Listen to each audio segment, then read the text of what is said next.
अभूतपूर्व चिकित्सा प्रगति में फोर्टिस हॉस्पिटल मोहाली ने अपनी पहली हार्ट ट्रांसप्लांट सर्जरी और तीसरी मृत डोनर किडनी ट्रांसप्लांट सर्जरी सफलतापूर्वक पूरी कर ली है। यह ऑपरेशन अस्पताल के लिए एक महत्वपूर्ण उपलब्धि है, जिसने इसे उत्तरी भारत में दिल्ली एनसीआर तक पहला निजी हेल्थ केयर हार्ट ट्रांसप्लांट और मृत डोनर किडनी ट्रांसप्लांट के लिए उत्कृष्टता केंद्र के रूप में स्थापित किया है। एडवांस हार्ट फेलियर से पीड़ित एक 50 वर्षीय पुरुष रोगी पर हार्ट ट्रांसप्लांट एग्जीक्यूटिव डायरेक्टर और head cardiac surgery doctor TS Mahant के नेतृत्व में कार्डियक सर्जरी टीम द्वारा किया गया, जिसमें डॉक्टर अंबुज चौधरी, डॉक्टर मनोरंजन साहू, डॉक्टर आलोक सूर्यवंशी और डॉक्टर मोलुकमान शामिल हैं। सबसे पहले तो हमें लाइसेंस की प्रॉब्लम थी, जो हमें मिल गया है।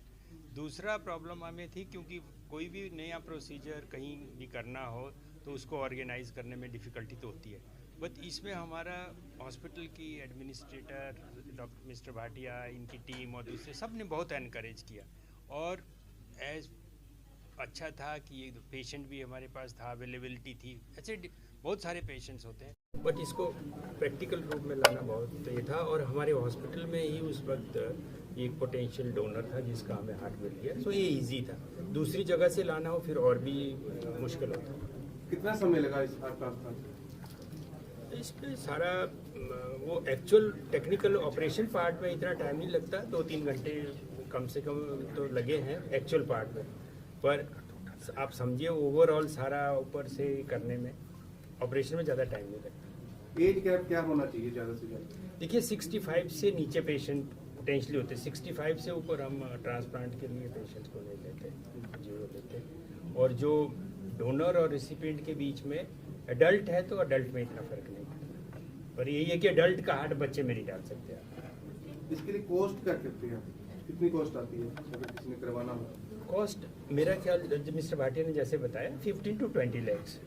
इसमें बेसिकली जो मेडिसिन लगती है जिससे, क्योंकि 2 प्रॉब्लम होती है ट्रांसप्लांट में, एक तो इन्फेक्शन की वजह से क्योंकि उनका सामने देख के रेजिस्टेंस कम होता है, दूसरा इसमें बॉडी रिजेक्ट कर सकती है वो ऑर्गन को, किसी और का हार्ट अपने डाला, वो आजकल कम हो गया है क्योंकि इससे पहले ही हम मैचिंग वगैरह करते हैं तो उससे रिजेक्शन आजकल कम हो गई है।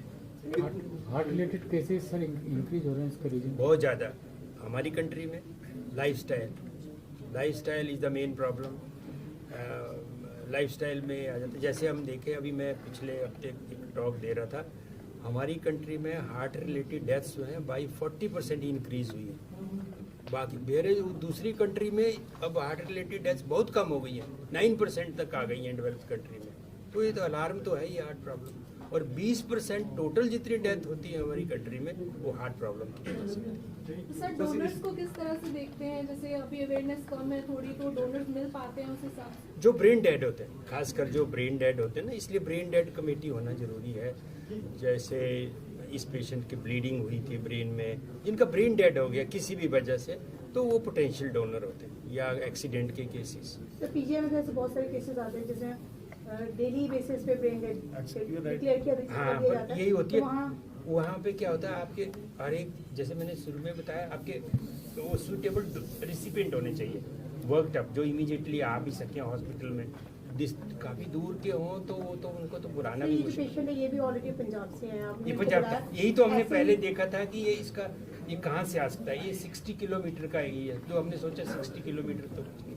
और जो हमारी जो व्हाट्सएप पे ग्रुप है, जो नोटो वाले, हमें टाइम देते हैं, वो 1-2 दिन पहले बताते हैं कि there is a potential donor, तो आपके अगर कोई रिसिपिएंट है नियर बाई है तो उसको बुलाओ। ऐसे 2 और पेशेंट्स को बुलाया गया था, जैसे आपने कहा कि एक पेशेंट के साथ मैच, ये हमने जब देखा कि इसका ग्रुप मैच करता है तो इसी को हमने बुलाया। एक ही को बुलाया। सर सर्जरी के बाद पेशेंट कितने समय के बाद कर पड़ता है पहले की तरह जिंदगी जीने?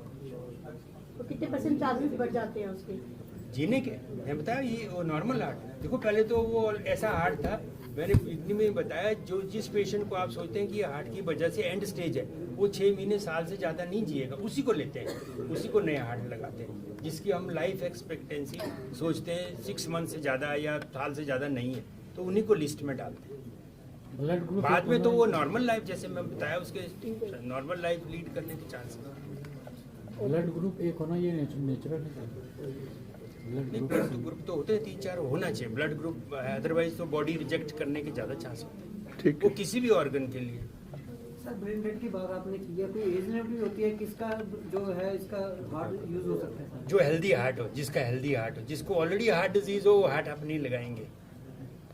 ठीक है। अवेयरनेस की आपने बात की कि तमिलनाडु में ज़्यादा हमारे नॉर्थ वहाँ पे ना वहाँ वॉलंटरी ऑर्गेनाइजेशन बहुत ज़्यादा है, हमारे यहाँ भी है मोहन फाउंडेशन जैसे, पर देखो साउथ में जो ज़्यादा प्रोग्राम इसलिए है कि वहाँ वॉलंटरी ऑर्गेनाइजेशन ने सारा ऑर्गन डोनेशन देख रहे हैं।